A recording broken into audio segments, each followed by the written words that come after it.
বিখ্যাত বুজুর্গ হজরত হাসান বসরি রহমতুল্লাহি আলাইহি তার সুন্দর চরিত্রের জন্য সারা বিশ্বে পরিচিত ছিলেন।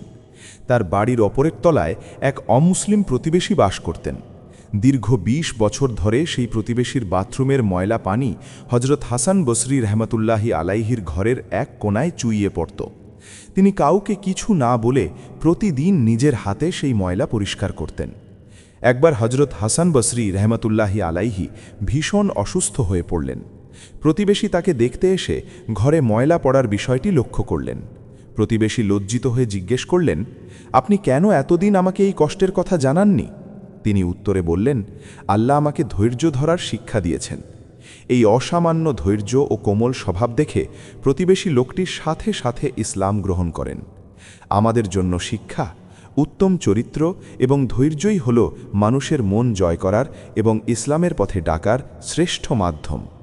প্রিয় বন্ধুরা, ভিডিওটি লাইক দিয়ে চ্যানেলটি সাবস্ক্রাইব করে দিন।